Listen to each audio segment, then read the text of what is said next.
Bonjour à tous, bienvenue pour cette seconde capsule vidéo consacrée à la matière. Alors nous avons eu l'occasion lors de la première capsule de refaire un petit topo sur les connaissances que vous avez sur les états de la matière. Donc il en existe trois, en tous les cas ceux que vous devez connaître à votre niveau. Donc je rappelle, nous avons le solide qui a les propriétés d'avoir une forme propre, un volume propre. Le liquide qui n'a pas de forme propre puisqu'il épouse le contenant dans lequel il se trouve, mais qui a un volume propre. Le gaz, alors je précise une chose par rapport à la dernière capsule que j'ai faite. Évidemment, seule la vapeur d'eau, alors pas seulement la vapeur d'eau, mais la vapeur d'eau est invisible, mais ce n'est pas le cas de tous les gaz. D'accord, certains le sont invisibles à l'œil nu, d'autres ne le sont pas. Certains sont visibles. D'accord, donc là on était dans le cas de la vapeur d'eau qui était invisible. Le gaz, donc dans tous les cas, un gaz n'a pas de forme propre, pas de volume propre, il occupe tout l'espace qui lui est disponible. S'il est enfermé dans ce petit récipient, il prend le volume de ce récipient et la forme de ce récipient. S'il est ouvert ce récipient, le gaz s'échappe et va occuper tout l'espace de la pièce, par exemple, dans lequel ce récipient se trouve. Et donc prendra la forme et le volume de cette pièce. Donc on voit bien que le gaz n'a pas de forme ou de volume défini. Ça dépend de l'espace qui lui est accessible. Nous avons revu également les états, les changements d'état, d'accord, qui correspondent au passage d'un état à un autre. Donc dans le sens du réchauffement, on avait la fusion, la vaporisation, et dans le sens du refroidissement, la liquéfaction et la solidification. D'accord, ces changements d'état, il faut les connaître par cœur. Nous avions également précisé, et c'est très important, ce que représentait l'ébullition. L'ébullition n'est pas un changement d'état, d'accord. Le changement d'état correspondant, c'est la vaporisation. L'ébullition est juste une situation dans laquelle un liquide ne peut pas rester liquide, d'accord. Si la température est trop importante, la matière en question ne peut pas rester sous l'état liquide, elle va être forcée de passer à l'état de gaz de façon très violente, d'accord. Dans le cas de l'eau, ce passage se situe aux alentours de 100 degrés Celsius. Pour l'eau pure, c'est 100 degrés Celsius. Si l'eau liquide est portée à une température de 100 degrés Celsius, alors il se produit une vaporisation très violente. Le liquide ne peut plus exister, il doit être obligé de changer d'état et devenir gaz, et c'est ce que l'on appelle l'ébullition. Mais ce qu'il faut bien comprendre, c'est que la vaporisation n'est pas obligée de se faire à 100 degrés Celsius. Par exemple, si vous laissez une petite goutte d'eau sur votre table de la cuisine et que vous revenez dans quelques heures, cette goutte d'eau ne sera plus là. Alors elle n'a pas disparu, elle a changé d'état, elle est passée de l'état liquide à l'état de gaz. À température ambiante, la vaporisation s'est effectuée. Simplement, c'est beaucoup plus lent comme processus que l'ébullition. D'accord. Mais voilà, le changement d'état, c'est la vaporisation. L'ébullition, c'est simplement une vaporisation très violente qui intervient à une certaine température. Bien, ça c'était pour les rappels concernant donc la première capsule. Maintenant, venons-en à ce qui nous intéresse aujourd'hui, à savoir les propriétés des changements d'état. Donc, pour étudier cela, je vous ai préparé deux petites expérimentations identiques. Alors, il faut que je les relance.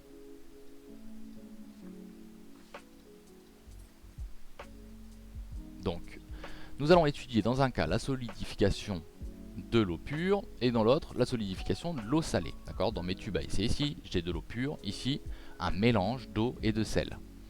Alors je rappelle, ce que l'on appelle un corps pur, c'est une substance qui ne contient qu'une seule espèce chimique. Ici, de l'eau pure, c'est juste de l'eau. Il n'y a rien d'autre que de l'eau dans mon tube. Ici, c'est un mélange car mon eau est mélangée avec une autre substance chimique, avec une autre espèce chimique, le sel. Donc j'ai deux espèces chimiques dans mon tube ici. Ici, j'en ai qu'une seule. Ça, c'est un corps pur. Ça, c'est un mélange. Vous connaissez ça. Donc ce que nous allons faire, c'est que nous allons placer ces tubes à essai dans un mélange réfrigérant. D'accord. Alors un mélange réfrigérant, je rappelle ce que c'est simplement de la glace pilée mélangée avec du sel. En fait, le sel va avoir la propriété de faire descendre encore plus la température de cette glace, de manière à être capable de bien refroidir le contenu de notre tube à essai. En fait, ceci va représenter un espèce de mini congélateur qui va permettre de refroidir jusqu'à la solidification le contenu de nos tubes. Nous avons ici un thermomètre que l'on va plonger à l'intérieur de notre tube pour mesurer la température au fur et à mesure du temps de mon contenu de chaque tube. Alors, je vais tout de suite placer ces tubes à essai dans leur mélange réfrigérant. Je vais placer mon thermomètre dans les tubes et l'expérience est prête à être lancée. Alors ce que l'on veut faire, je rappelle, c'est connaître l'évolution de la température au fur et à mesure du temps, au fur et à mesure du refroidissement. Donc je crée un tableau dans lequel ma première ligne représente le temps qui s'écoule, le 0 représente le début de l'expérience, la température qui m'est indiquée par le thermomètre dans mon tube à essai, d'accord, pas à l'extérieur, dans mon tube à essai, et l'état dans lequel j'observe le contenu de mon tube, ici donc mon eau liquide, je note un L pour dire que c'est liquide, je n'ai que du liquide dans mon tube. Et je note la température de début, vous allez voir qu'on part à 16 degrés Celsius. C'est la même chose pour mon mélange, je pars dans les mêmes conditions, l'intérieur de mon tube est liquide, la température de mon liquide est à 16 degrés, et l'expérience n'est pas encore lancée. Donc je lance cette expérience, pour cela je déclenche ces petits boutons, et le temps s'écoule. Alors évidemment ce ne sont pas des vraies minutes, c'est accéléré pour la simulation, mais dans le temps, dans une expérience réelle, on ferait à peu près les mêmes choses, une expérience sur 10 minutes avec une mesure toutes les minutes. Donc ma température baisse, je prends la première minute les valeurs de température, mon thermomètre indiquait 11,5 degrés pour l'eau pure, 10,6 degrés pour mon mélange.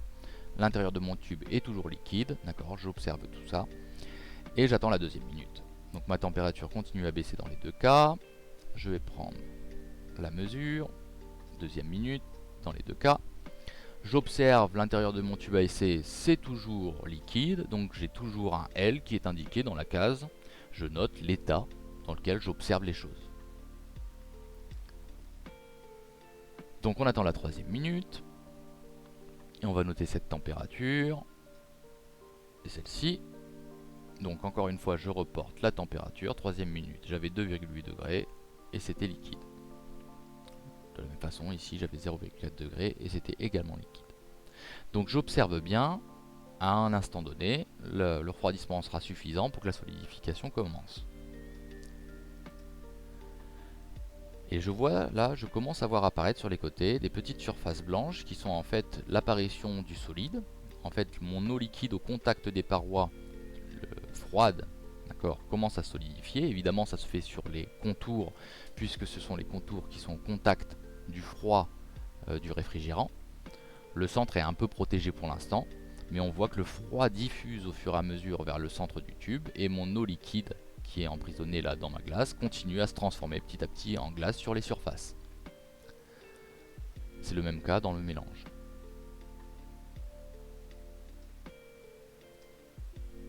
Je continue mes mesures. Donc évidemment là maintenant, depuis la quatrième minute, j'ai bien noté qu'il n'y avait plus seulement du liquide dans mon tube à essai. Vu que j'avais de la glace qui avait commencé à se former, depuis ce moment là, je note qu'il y a du liquide et du solide dans mon tube. Là c'est encore le cas, j'ai encore un peu de liquide, mais j'ai également du solide en même temps, donc je le note, liquide plus solide. Là c'est encore le cas aussi pour le mélange. Tant que j'ai du liquide encore qui n'a pas fini de solidifier, il faut que j'indique que j'ai du liquide et du solide. Donc c'est encore le cas. Alors j'en ai quasiment plus, mais j'en ai encore. Donc là, je note liquide plus solide.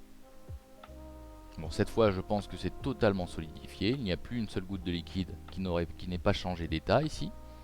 Tout a été solidifié. Je continue mes deux derniers points. Note mes températures, mon état maintenant c'est uniquement solide, je n'ai plus besoin de noter le L puisque je n'ai plus de liquide dans mes tubes. Et je prends mon dernier point.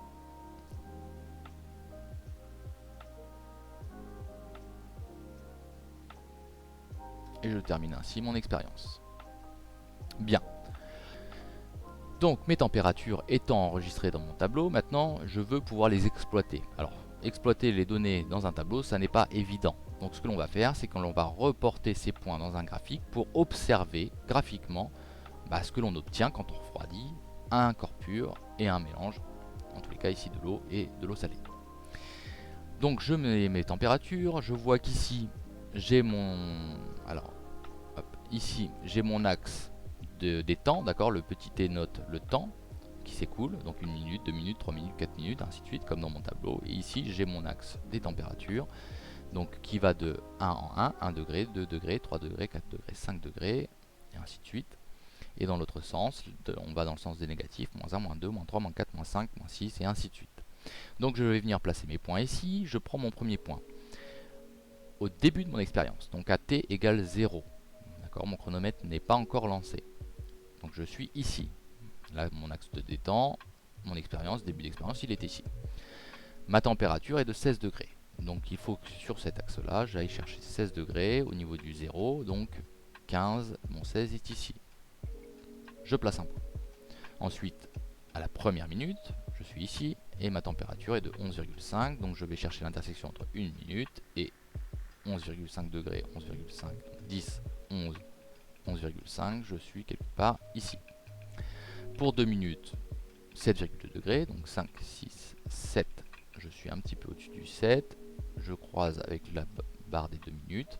Et je fais ainsi pour tous mes points. Donc je vais essayer d'aller un peu plus vite. Donc 2,8. 4 minutes, je suis à 0.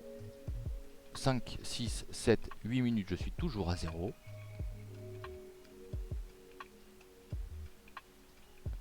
9 minutes, je suis à moins 3,7, donc dans le sens des négatifs, moins 1, moins 2, moins 3, moins 4, donc je suis un petit peu avant moins 4, donc par ici. 10 minutes, je suis à moins 8,1, mon moins 8,1 va être par ici. Une fois que j'ai placé mes points, je trace ma courbe, de manière à ce que ce soit bien visuel, et je vois apparaître 3 zones. 3 zones qui correspondent à ce que j'ai observé à l'intérieur de mon tube, à savoir entre le début de mon expérience et la 4e minute, je n'avais que du liquide. Donc c'est ce que je représente ici avec cette zone rouge. Ensuite, à partir de la 4e minute jusqu'à la 8e minute, j'avais du liquide et en même temps du solide qui continue à se former. Donc là, c'est ce que je schématise ici avec cette zone violette, liquide plus solide. Toute cette zone-là, tout ce temps-là se produit avec du liquide et du solide dans mon tube à essai. Et à partir de la fin de la 8e minute, j'ai uniquement du solide dans mon tube à essai. C'est la zone bleue. Donc 3 zones bien distinctes dans mon tube à essai. Au début, j'ai que du liquide. Ensuite, j'ai du liquide et du solide. Et ensuite, je n'ai plus que du solide. La transformation, c'est terminé. Ce que l'on observe de très surprenant ici, c'est que alors que je n'ai pas retiré mon tube à essai du milieu réfrigérant, arrive une période, alors je vois bien mon liquide refroidir très rapidement au début, je perds quasiment un peu plus de 15 degrés pendant les premières 4 minutes, et ensuite ma température cesse de descendre. D'accord, c'est comme si l'intérieur de mon tube arrêtait de se refroidir. Et c'est exactement pendant cette période-là que la transformation s'opère. D'accord? Et ça, c'est quelque chose d'essentiel à comprendre en science. Pendant un changement d'état, la température d'un corps pur ne varie plus. Et ce passage-là, où ma température cesse d'évoluer complètement, c'est ce que l'on appelle un palier de température. D'accord? Donc un palier de température, c'est lors d'un changement d'état, le fait que ma température cesse complètement d'évoluer. Et une fois que ma transformation s'est achevée, alors ma température reprend sa descente, ici dans le cas d'un refroidissement. Je vois à nouveau que l'intérieur de mon tube à essai recommence à se refroidir. Le changement d'état est terminé. Si le changement d'état n'était pas terminé, alors la température ne pourrait pas évoluer. D'accord? Et ça, c'est caractéristique d'un corps pur. C'est une des propriétés des corps purs. Lorsqu'ils changent d'état, leur température cesse de varier. Et c'est valable pour chacun des 4 changements d'état que vous connaissez. D'accord? Là, on a étudié le liquide qui se transforme en solide, la solidification. Mais ce serait vrai si je prenais l'expérience inverse. Je prends des glaçons que je mets dans un bécher, je les fais chauffer, je vais voir la température qui augmente au fur et à mesure du temps, jusqu'à atteindre 0 degré.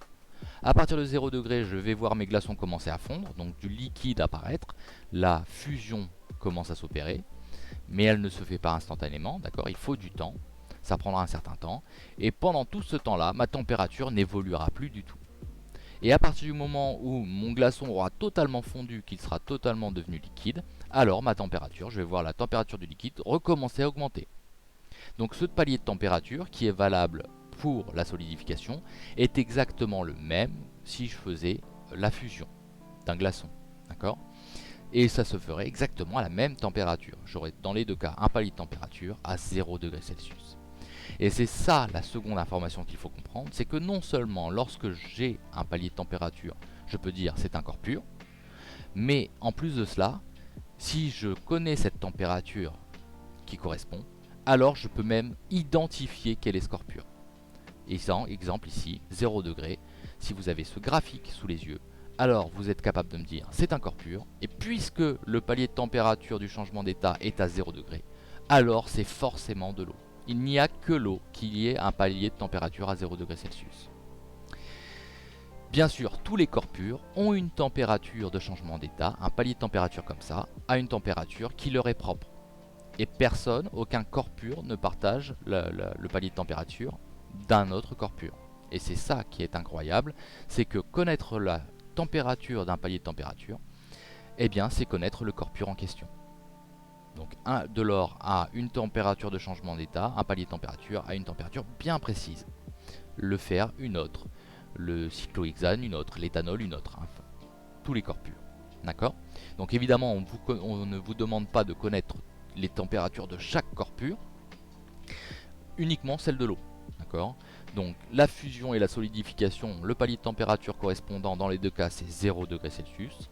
Et si nous avions étudié la vaporisation, enfin plutôt l'ébullition et la liquéfaction, nous aurions un palier de température à 100 degrés Celsius. Ça vous le connaissez également, simplement maintenant vous comprenez pourquoi on a ce palier de température. D'accord? Donc 0 degré, si j'ai un changement d'état, un palier de température à 0 degré, ou un changement d'état, un palier de température à 100 degrés, alors c'est forcément de l'eau. Et chaque corps pur a des températures comme ça, différentes, qui permettent de les identifier. Maintenant, qu'en est-il de notre mélange? Alors c'est ce que l'on va voir, on va faire la même chose, je vais aller vite pour tracer ce graphique. Donc à 0, c'est-à-dire au début de l'expérience, on avait 16 degrés, je place mon point, et je vais placer tous mes points rapidement comme ça, 10,6, 5,7, 0,4, moins 3, j'ai placé ce point là au mauvais endroit, il allait ici, donc moins 3 pour 4 minutes. Faites attention quand vous tracez vos graphiques, là je vais un peu vite, mais on peut vite faire des erreurs. 5 minutes, 3,7, on est par ici, 6 minutes, moins 4,4, 7 minutes, moins 5,2, par là, 8 minutes, moins 5,9, 9 minutes, moins 9,9, et 10 minutes, moins 14,6, par ici. Donc encore une fois, je trace ma courbe une fois que mes points sont placés. Je fais apparaître mes trois zones, d'accord. Pendant les 4 premières minutes, je n'avais observé que du liquide, donc c'est bien cette zone-là. Après ma 4e minute, j'avais du liquide et du solide. Et après ma 8e minute, je n'avais que du solide. D'accord, donc je fais apparaître mes trois zones. Et j'observe encore une fois qu'il se produit quelque chose au moment de la transformation chimique. J'ai bien ma transformation physique, pardon. J'ai bien un refroidissement très rapide pendant les 4 premières minutes, de quasiment 20 degrés. D'accord. Ensuite, je vois que la température baisse beaucoup moins vite pendant la transformation. J'ai seulement une baisse de quelques degrés, 4, 3 ou 4, pendant les 4 minutes suivantes. Et ensuite, une fois que la solidification est terminée, ma température se remet à baisser aussi rapidement qu'au tout début. Alors on pourrait se dire, bah c'est la même chose. Sauf que l'on observe une chose de différente, c'est qu'ici, malgré le fait que la température baisse moins vite, pendant la transformation, la température varie quand même. Entre la 4e et la 5e minute, j'ai bien perdu un peu en température. D'accord ? Et encore entre la 5e et la 6e, vous voyez que j'ai une pente. Elle est beaucoup plus petite, beaucoup plus faible que la pente de départ, mais ce n'est pas une horizontale. D'accord ? Ma température varie un petit peu. Et ça, c'est caractéristique d'un mélange. D'accord ? Donc, si j'ai ce graphique-là, je peux dire au premier coup d'œil, ça n'est pas un corps pur, c'est un mélange. D'accord ? Mais je ne peux pas dire quel mélange. C'est la limitation au niveau du mélange. Les mélanges ont des propriétés différentes qui ne permettent pas de les identifier avec les températures. En tous les cas, pas aussi simplement qu'ici. Donc, ce que vous devez être capable de faire, quand vous avez ce genre de problématique, vous avez un tube à essai par exemple dans lequel vous avez un liquide Et on vous demande de définir est-ce que ce liquide est un corps pur ou est-ce que c'est un mélange. Première question qu'on vous pose. Et deuxième question qu'on vous pose, est-ce que si c'est un corps pur, est-ce que ce corps pur, vous pouvez l'identifier? Dites-nous quel est ce corps pur. Et donc vous devez être capable de le faire. Vous prenez votre tube à essai, vous le mettez par exemple à refroidir ou à chauffer, vous étudiez la température, vous notez la température toutes les minutes jusqu'à temps que la transformation, que le changement d'état soit fait. Vous tracez la courbe qui correspond au relevé que vous avez fait et vous observez. Est-ce que vous avez un palier d'état, un palier de température ou est-ce que vous n'en avez pas? Si vous en avez un, alors vous avez mis la main sur un corps pur. Si vous n'en avez pas, si la température baisse pendant le changement d'état, alors c'est un mélange. Et vous ne pouvez pas en dire plus que ça. Uniquement que c'est un mélange, pas un corps pur. Mais si c'est un corps pur, si vous avez un palier de température, alors vous êtes capable de dire, si c'est 0 degré, alors vous êtes dans le cas de l'eau, c'est le plus simple, facile, vous le connaissez par cœur. Ou 100 degrés, pareil, vous savez, c'est un corps pur, c'est de l'eau, vous le connaissez par cœur. En revanche, si ça n'est pas 0 degré, que c'est par exemple n'importe quelle température, 1500 degrés, 15 degrés, 28 degrés, tout ceci correspond à des paliers de température de matière différents. Vous pouvez aller chercher soit dans un tableau qu'on vous aura donné, soit sur internet, de quelle substance il s'agit, de quel corps pur. D'accord? Donc j'espère que vous comprenez bien toute l'importance que ça a, cette connaissance des propriétés des changements d'état, parce que à partir de ça, vous êtes capable d'analyser une substance que vous trouvez quelque part chez vous, de vérifier est-ce que c'est un corps pur, parce que si c'est un corps pur, alors vous pouvez savoir exactement quelle est cette substance en cherchant sur internet ou en trouvant des tableaux de données qui vous disent telle température pour le fer, telle température pour le... Voilà. Et ou alors savoir que c'est un mélange, et là bon, bah, vous êtes un peu bloqué, au moins vous savez que c'est pas un corps pur. Par exemple si c'est de l'eau, si c'est pas de l'eau, bah, vous savez que vous ne pouvez pas la boire. Au moins vous pouvez faire une petite expérience de ce genre là. Voilà, donc j'espère que j'ai été assez clair, que vous avez bien compris les rouages de cette étude des changements d'état et des caractéristiques par rapport à la température. Si ça n'est pas le cas, je vous invite à regarder les passages qui vous ont posé problème. C'est très important que vous compreniez bien l'essentiel des informations qui sont données ici. Et l'avantage d'une vidéo, c'est que vous pouvez recommencer autant de fois que vous le souhaitez. Pour ma part, je vous dis à très bientôt pour une prochaine capsule vidéo. Bon courage à tous.